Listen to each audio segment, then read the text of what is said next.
Assalamualaikum warahmatullahi wabarakatuh. Selamat pagi Bapak Ibu dosen yang saya banggakan. Perkenalkan, saya dari kelompok 2, kelompok statistika bisnis dari kelas 1 dari 3 administrasi logistik. Saya Raihan Abdurrahman Budiman. Saya Yohanes Argo Sadewo. Saya Yunus Ardiansyah. Di sini kita akan menjelaskan dan membahas tentang beberapa letak dalam statistika. Nah, secara keseluruhan tuntas mengenai ukuran letak data yang meliputi kuartil, desil, dan persentil beserta penerapannya dalam pengambilan keputusan dalam bisnis. Nah, sebelum masuk ke hitungan-hitungan, mari kita pahami dulu tujuannya. Dalam dunia bisnis, seringkali kita tidak cukup hanya melihat mean atau rata-rata, media nilai tengah. Kita juga butuh sebaran posisi data, misalnya untuk mengelompokkan pelanggan VIP, menentukan gaji besarnya karyawan, dan hingga menganalisis risiko penjualan. Betul sekali Rehan, ini adalah urutan dari sekumpulan data yang sudah diurutkan dari yang terkecil sampai yang terbesar. Nah, ini pun mempunyai syarat yang mutlak, yaitu syaratnya wajib terurut. Ada 3 tata letak yang akan kita pelajari hari ini. Yang pertama,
jadi teman-teman, ada 3 tata letak yang akan kita pelajari hari ini. Yang pertama, kuartil membagi data tersebut menjadi 4 bagian sama besar.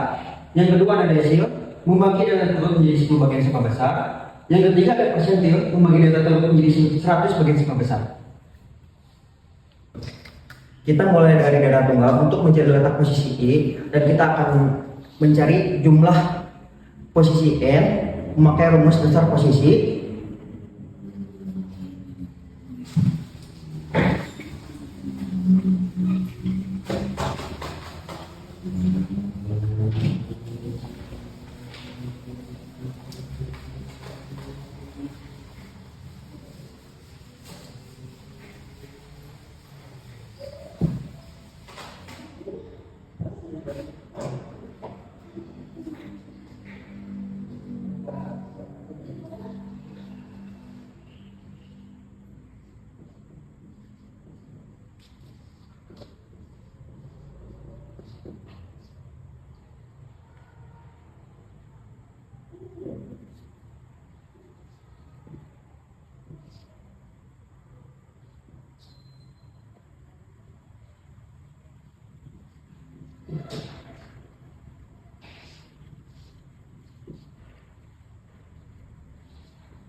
Selanjutnya, kita akan mencari hasil kita memiliki simpangan waktu dan untuk rumus mikromodernisasi. Nah, jadi di sini ada rumus-rumus. Yang pertama ada letak kuartil, kedua ada letak desil, dan yang ketiga ada letak persentil. Nah, terus kan sudah menuliskan rumus-rumusnya nih. Nah, selanjutnya coba kita langsung kasih contoh kasus sederhana supaya kelihatan bayangannya. Baik, di sini saya akan mengasih contoh soal.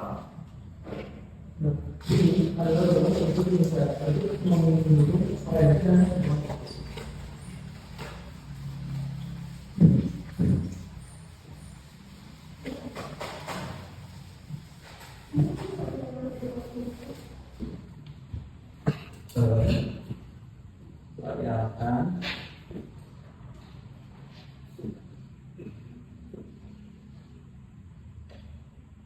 sebuah UM KM Bupati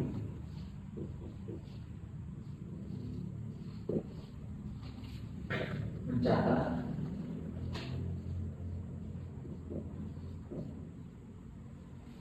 penjualan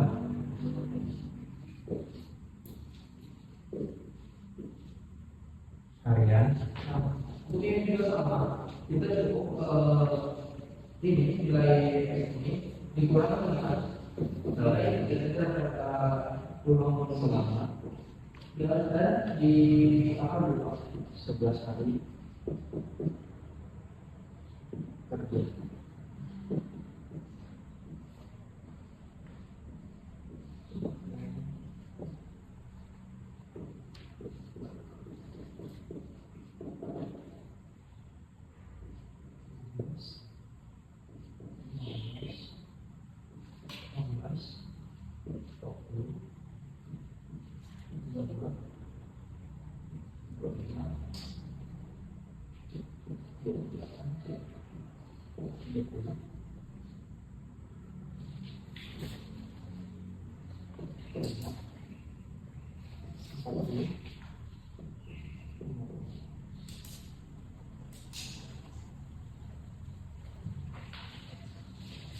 Baik, di sini ada contoh soal. Bayangkan sebuah UMKM wajib mencatat penjualan harian dalam unit selama 11 hari kerja sebagai berikut. Nah, di sini ada data-datanya. Yang pertama 12, 15, 18, 20, 22, 25, 28, 30, 35, 40, 50. Nah, di sini saya akan jawab untuk caranya gimana. Misalnya kita ingin mencari keluarga bertiga untuk melihat batas 75% jumlah terletak. Yang pertama, cari letak wakil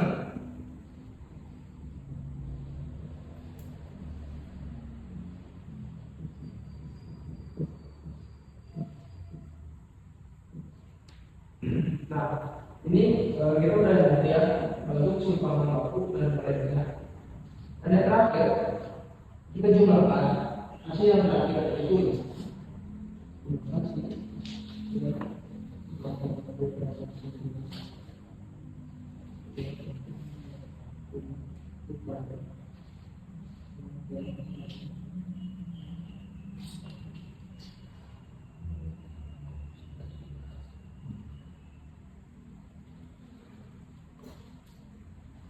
Nah, di sini ada contoh rumus yang tadi kita sudah bahas. Kita cari letak kuartil. Nah, untuk jawabannya pertama 11 tambah 1 sama dengan 12 dikali 3 sama dengan 36 dibagi 4 36, jadi 36 dibagi 4 sama dengan 9. Nah, jadi untuk jawabannya adalah 9. Nah, kita cari data yang 9. 1, 2, 3, 4, 5, 6, 7, 8, 9. Nah, untuk jawabannya adalah 35 unit.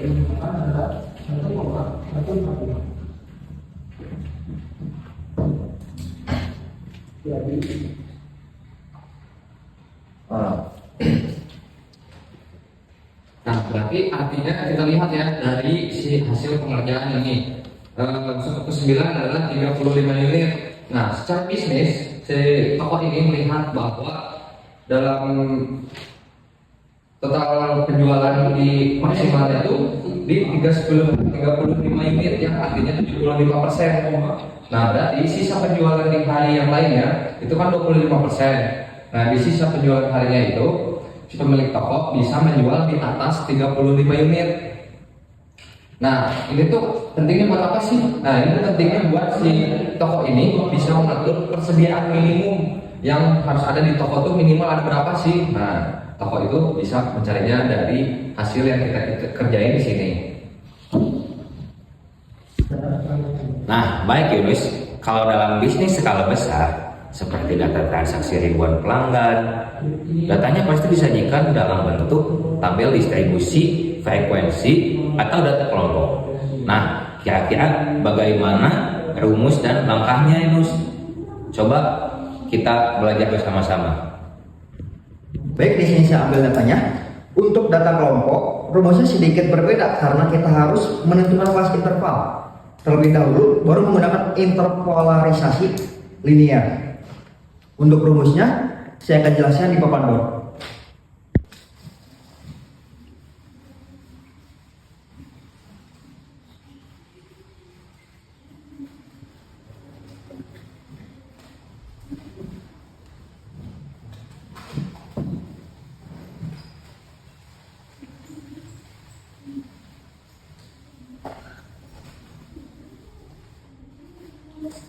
Rumus umum ukuran letak data kelompok.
Baik, di sini ada rumus-rumusnya.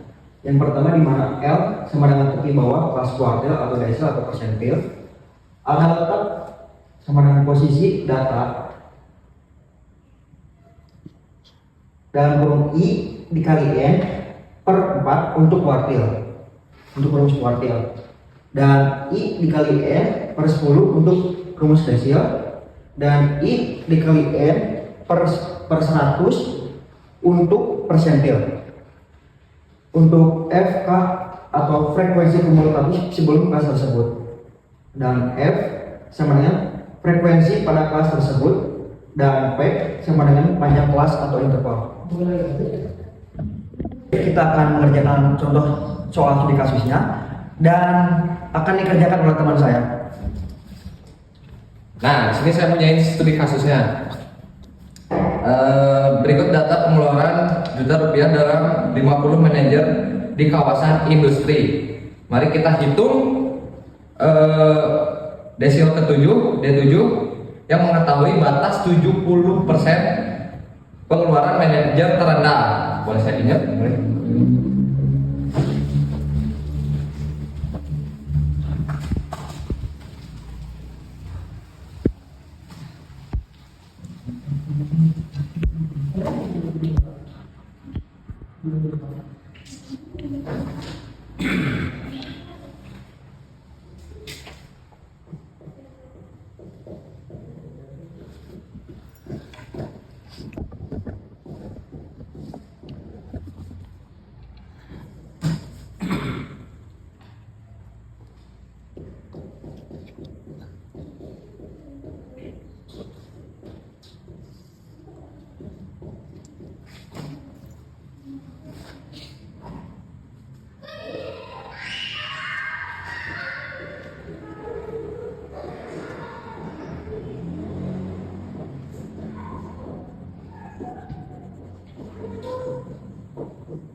Nah, di sini ada data yang saya peroleh ya, yaitu yang kelas apa? Kelas pengeluarannya hasilnya di sini, nah frekuensinya tuh totalnya di sini dan frekuensi kumulatifnya udah ada ya datanya di sini. Nah, di sini kita udah mendapat datanya yang dari data yang saya ambil. Nah, pengerjaan soalnya untuk rumus-rumusnya akan dikerjakan oleh teman saya yang bernama Raihan. Baik, terima kasih Yohanes. Nah, baik, saya di sini akan mengerjakan soal studi kasus untuk menghitung desil D7 mengetahui batas 70% pengeluaran manajer terendah.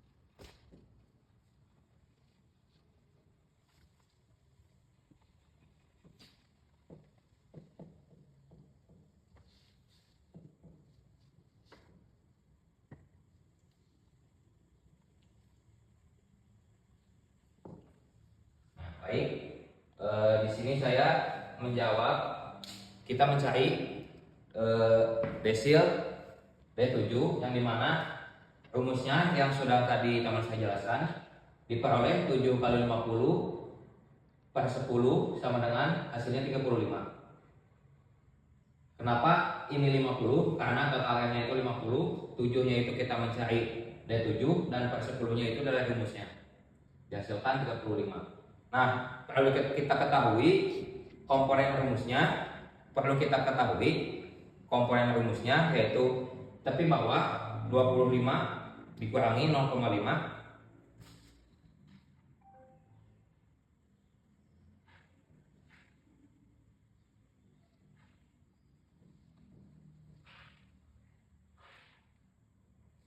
FK-nya, frekuensi sebelum kelasnya 27.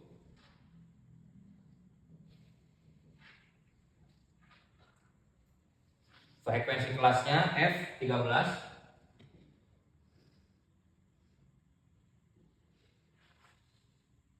Dan panjang kelasnya 5.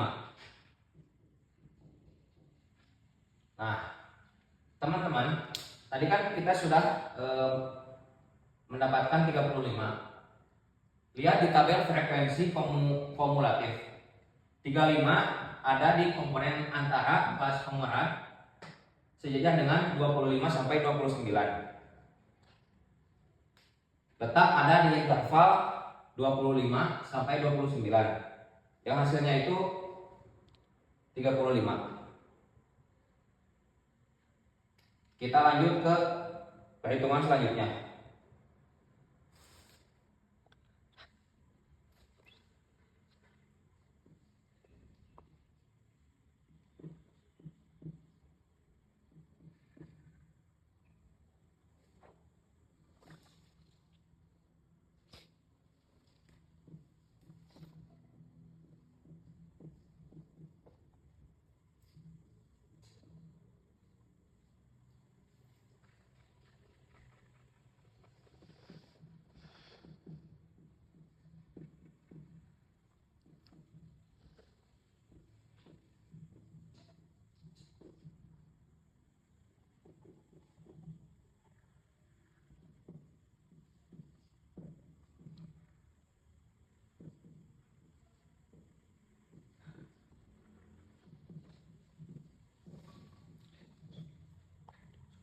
Nah, kita masukkan data-data yang sudah tadi saya jawab dan sudah saya peroleh ke rumus selanjutnya.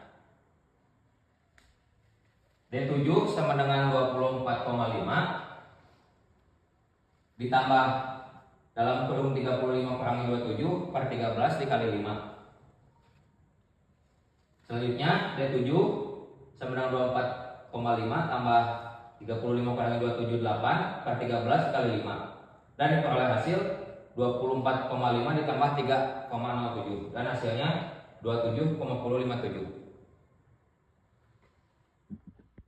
Angka desil 7 sama dengan 27,57 juta rupiah. Tadi maknanya apa kalau kita menjadi seorang direktur bisnis atau manajer pemasaran, Yones? Nah, inilah inti materi kita, guys. Jadi materi kuliah itu angka yang itu berarti 70% dari manajer yang memiliki pengeluaran maksimalnya yaitu 2,757 juta per bulan, oke? Nah, sedangkan 30% manajer teratas mengeluarkan lebih dari 27,57 juta per bulannya. Nah, sekarang kita akan masuk ke implementasi si bisnisnya, oke? Nah, di bidang marketing ini, penentuan segmentasi pasar. Jika perusahaan menjual produk barang mewah, luxury goods gitu yang high, nah target pasarnya pas adalah mereka berada di atas si D7 ini yang sudah kita jelaskan, atau P80 persentil ke 80 ke atas. Nah, bidang sumber daya manusianya atau HRD-nya menentukan namanya salary scale. Perusahaan juga biasanya menggunakan Q1, yang Q1 sebagai acuan standar gaji karyawan. Jadi buat nentuin si karyawan ini cocoknya digaji berapa ya. Nah, itu memakai Q1 yang di entry level yang baru masuk gini nih karyawannya. Ini kita pakai Q1. Dan ketiga untuk jenjang yang si karyawannya itu udah agak senior lah, agak senior kan udah berjasa begitu lumayan buat si perusahaan kita. Nah kita cara ngitungnya makanya nanti ketiga. Nah bidang manajemen logistik atau rantai pasok menggunakan P95 untuk menentukan persediaan pengamanan atau safety stock. Jadi itu teh buat pengaman, kalau misalnya ada apa-apa stok kita tuh akan selalu ada, jadi nggak akan ada trouble saat nanti pengiriman nanti, agar gudang tuh bisa ada pelonjakan permintaan, kita tuh udah siap untuk kedepannya. Wah, sangat luar biasa sekali ya penjelasan dari teman-teman saya, Yohanes dan Joyus. Jadi berdasarkan informasi yang saya dapat dan soal yang saya kerjakan berdasarkan persentil, kuartil, dan desil, dapat saya simpulkan bahwa ukuran letak dalam data baik kuartil, desil maupun persentil bukan sekedar rumus matematika, melainkan alat analisis statistik yang sangat krusial dalam dunia bisnis. Kuncinya adalah hati-hatian dalam mengurutkan data, menentukan letak posisi, dan memasukkan nilai batas ke dalam rumus yang tepat. Nah, semoga dari pemaparan dan contoh studi kasus dari kelompok kami dapat memberikan pemahaman yang jelas, bermanfaat, dan berguna untuk kedepannya tentang materi ukuran tata letak data ini. Baik, sekian dari kami. Saya Raihan. Saya Yohanes Argo. Saya Yunus Ardiansyah. Mohon maaf apabila ada kesalahan kata ataupun lainnya. Wassalamualaikum warahmatullahi wabarakatuh.